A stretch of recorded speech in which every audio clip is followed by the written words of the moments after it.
Kisah dalam video ini adalah lanjutan kisah di video sebelumnya, yang menceritakan seorang pria misterius bernama Count Saint-Germain. Ia disebut-sebut sebagai manusia abadi, mampu mengubah logam biasa menjadi emas, dan memiliki berbagai kelebihan yang membuat orang-orang sezamannya terkagum-kagum. Ini adalah lanjutan kisah tersebut, dan selamat menyimak dunia misteri.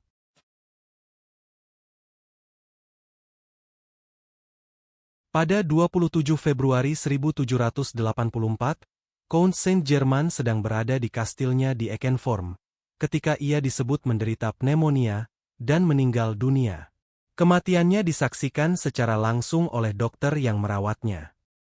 Namun, reputasinya yang dikenal sebagai seorang alkemis membuat banyak orang menyaksikan kalau Count Saint-Germain benar-benar sudah meninggal.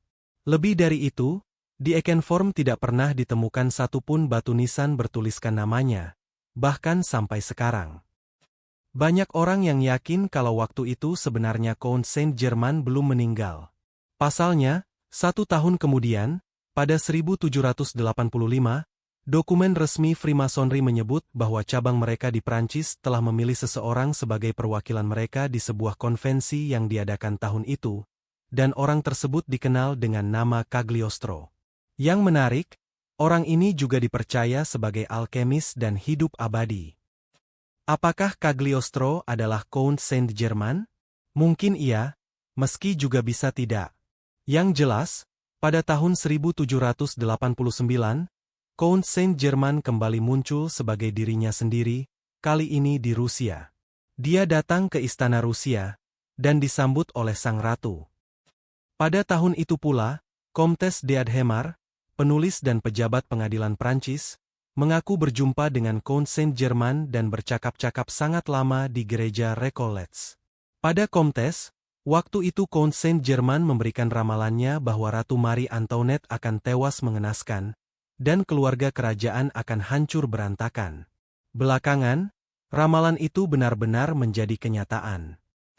Setelah itu, Count Saint-Germain berkata akan pergi ke Swedia untuk menyelidiki Raja Gustavus III dan mencoba mencegah terjadinya kejahatan besar.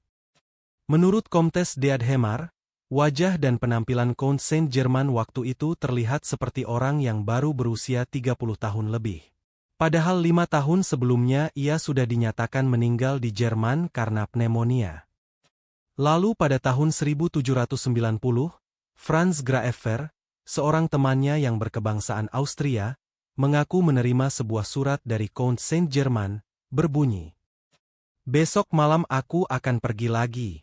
Aku dibutuhkan di Konstantinopel, lalu aku akan ke Inggris untuk mempersiapkan 2 penemuan yang akan kalian miliki di abad berikutnya, yaitu kereta api dan kapal uap. Pada akhir abad ini aku akan menghilang dari Eropa, dan pergi menyepi ke Himalaya. Aku akan beristirahat. Aku harus beristirahat." Tidak ada yang tahu pasti kemana Count Saint-Germain pergi pada tahun berikutnya. Kemunculannya yang berikut diketahui dari catatan Comtesse d'Adhémar, yang sebelumnya telah berjumpa dengannya pada tahun 1789. Pada tahun 1821, Comtesse d'Adhémar menulis, "Setiap kali aku melihatnya, aku selalu takjub. Aku berjumpa dengannya ketika ratu dibunuh pada tanggal 18 di Brumaire, dan aku kembali berjumpa dengannya 1 hari setelah kematian Duke of Dinghien pada Januari 1815, dan juga sekali lagi pada malam kematian Duke de Berry." Pada tahun 1821, Mademoiselle de Genlis juga mengaku berjumpa dengan Count Saint-Germain selama negosiasi di Wina. Kesaksian ini diteguhkan oleh Comte de Halons. Pada tahun 1822, seorang penulis Inggris bernama Albert Van Dam mengatakan pernah berjumpa dengan seorang pria misterius yang mirip Count Saint-Germain.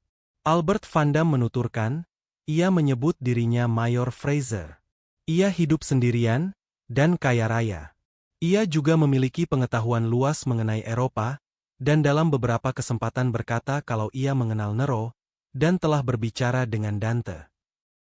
Sama seperti Count Saint-Germain, Mayor Fraser yang digambarkan Albert Van Dam juga terlihat seperti seorang pria berusia 40 tahun, dan menghilang begitu saja pada tahun-tahun berikutnya.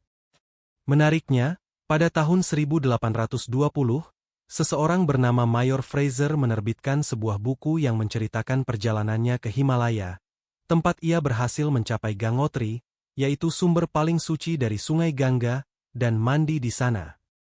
Kenyataan ini sesuai dengan surat Count Saint-Germain yang ditulis untuk sahabatnya, Franz Graf. Jadi banyak yang percaya kalau Mayor Fraser sesungguhnya adalah Count Saint-Germain. Pada tahun 1835, Count Saint-Germain disebut muncul lagi di Paris, lalu di Milan tahun 1867, dan di Mesir pada tahun-tahun berikutnya. Napoleon Bonaparte bahkan disebut pernah bertemu dirinya, dan masih menyimpan catatan mengenainya. Setelah itu, seorang pemimpin teosofi bernama Annie Besant mengklaim bertemu Count Saint-Germain pada tahun 1896, dan menyatakan telah mendapat banyak pelajaran darinya. Anggota teosofi lain, bernama C.W. Leadbeater, juga mengklaim bertemu Count Saint-Germain di Roma pada 1926. Leadbeater mengatakan, saat itu Count Saint-Germain menunjukkan kepadanya sebuah jubah yang pernah dipakai seorang kaisar Romawi. Anggota teosofi lain lagi bernama Guy Ballard, mengaku pernah berjumpa dengan Count Saint-Germain. Ballard bahkan menulis sebuah buku mengenai pertemuan tersebut. Jika melihat dari kehidupannya, sebenarnya tidak ada yang aneh dari Count Saint-Germain. Ia mungkin memang keturunan raja yang memiliki banyak keahlian, suka menghilang selama beberapa tahun, dan memiliki harisma yang luar biasa. Yang menjadikannya misterius adalah adanya rumor yang menyebut kalau dia seorang alkemis yang mampu mengubah logam dasar menjadi emas atau Philosopher's Stone, dan telah menemukan rahasia hidup abadi atau Elixir of Life. Annie Besant, seorang penulis, pernah melakukan penyelidikan mengenai pria misterius itu, dan ia percaya kalau Count Saint-Germain adalah anak pangeran Transilvania, bernama Francis Rákóczi, yang diasingkan oleh kerajaan. Pendapat ini dikonfirmasi oleh fakta salah satu dari anak-anak pangeran Rákóczi, yang dibesarkan pihak keluarga kerajaan Austria pergi meninggalkan kerajaan Austria. Penulis lain, bernama Raymond Bernard, percaya kalau Count Saint-Germain sebenarnya Francis Bacon, yang juga dipercaya sebagai tokoh yang menulis menggunakan nama William Shakespeare. Seperti tokoh-tokoh misterius lain dalam sejarah, kita mungkin tidak akan pernah bisa memastikan identitasnya. Entah apakah dia benar-benar seorang alkemis dan telah menemukan Elixir of Life hingga hidup ribuan tahun, ataukah itu hanya rumor yang dibesar-besarkan. Karena sering muncul di berbagai tempat dan bergaul dengan banyak orang di mana-mana, Count Saint-Germain pun dikenal banyak kalangan. Meski begitu, bisa dibilang orang-orang itu tidak tahu siapa sebenarnya Count Saint-Germain, dan kehidupan pria itu seperti diselubungi misteri.